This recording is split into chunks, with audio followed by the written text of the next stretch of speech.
लखनऊ में अंतर्राष्ट्रीय एमएसएमई दिवस के अवसर पर एक भव्य कार्यक्रम का आयोजन हुआ। यूपी के मुख्यमंत्री योगी आदित्यनाथ ने लोक भवन सभागार में युवा उद्यमियों को प्रोत्साहित करने के लिए यूथ अड्डा और सीएम युवा मोबाइल ऐप का शुभारंभ किया। इस दौरान उन्होंने कई युवा उद्यमियों को सम्मानित किया। इस अवसर पर बरेली और मुरादाबाद में ओडीओपी कॉमन फैसिलिटी सेंटर परियोजनाओं का वर्चुअल उद्घाटन भी किया गया। सीएम योगी ने एमएसएमई नीति, सीएम युवा योजना और अन्य रोजगार पर योजनाओं के तहत चयनित 15 लाभार्थियों को चेक और टूल किट वितरित किए। इसमें प्रत्येक योजना के 5-5 लाभार्थी और ओडीओपी के तहत 5 कारीगर शामिल थे। इस दौरान सीएम योगी ने विपक्ष पर जमकर निशाना साधते हुए कहा, पिछली सरकारें सिर्फ जातीय हिंसा कराने में विश्वास रखती थी।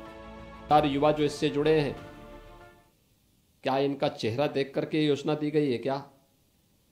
क्या जाति देख करके दी गई है? क्या उसका क्षेत्र, उसकी भाषा देख करके दी गई है? नहीं, यह सबका साथ और सबके विकास के भाव को ध्यान में रख करके उसे उपलब्ध कराया गया है। क्योंकि उत्तर प्रदेश का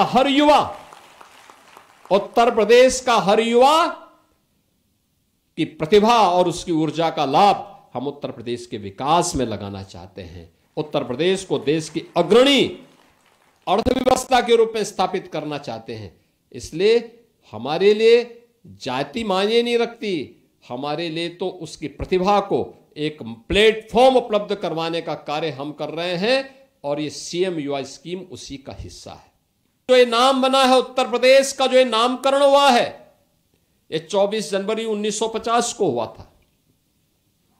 याद करिए, 24 जनवरी 1950 नोटिफिकेशन जारी होते उत्तर प्रदेश नाम की, लेकिन कभी भी आयोजन नहीं हुआ। क्योंकि पिछली सरकारों को जातीय संघर्ष कराने से और जातीय संघर्ष के आधार पर प्रदेश को पहचान के संकट से गुजारने में उन लोगों को फुर्सत ही नहीं थी। वे अपने परिवार के लिए करते थे, उन्हें प्रदेश से मतलब नहीं था। परिणाम क्या था? इस भीषण संकट के दौर से हम गुजर रहे थे कि उत्तर प्रदेश के नाम पर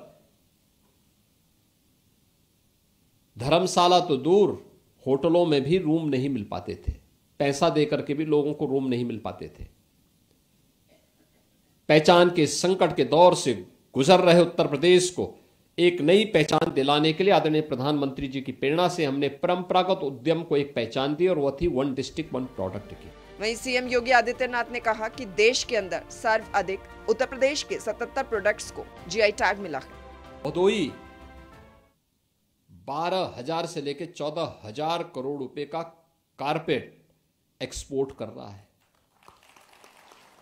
देश के अंदर जो कारपेट एक्सपोर्ट होता है उनमें अकेले उत्तर प्रदेश 60% का शेयर उत्तर प्रदेश की है और उत्तर प्रदेश का जितना कारपेट यहां से एक्सपोर्ट हो रहा है उसमें अकेले 60% भदोई का योगदान उसमें है। छोटा सा जिला है। मुरादाबाद को देखें, वहां का ब्रास आइटम, आप कन्नौज को देखिए, वहां का इत्र, आप फिरोजाबाद को देखिए, वहां की ग्लास के आइटम, आप अलीगढ़ को जाइए, वहां के हार्डवेयर, आप लखनऊ की चिकनकारी, अमरोहा का ढोलक, पीलीभीत की बांसुरी, हर एक जनपद में कुछ ना कुछ उत्पाद है और आज उसको एक प्लेटफॉर्म मिला है।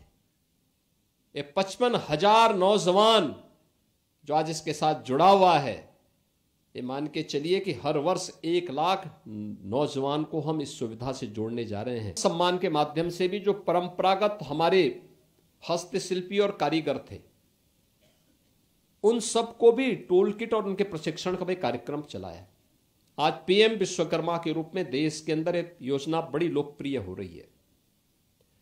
हर गांव में, हर कस्बे में ऐसे परंपरागत रूप से 16-17 कैटेगरी ऐसी हैं जो हमारी दैनिक जीवन की आवश्यकता के हिस्से बने हुए हैं।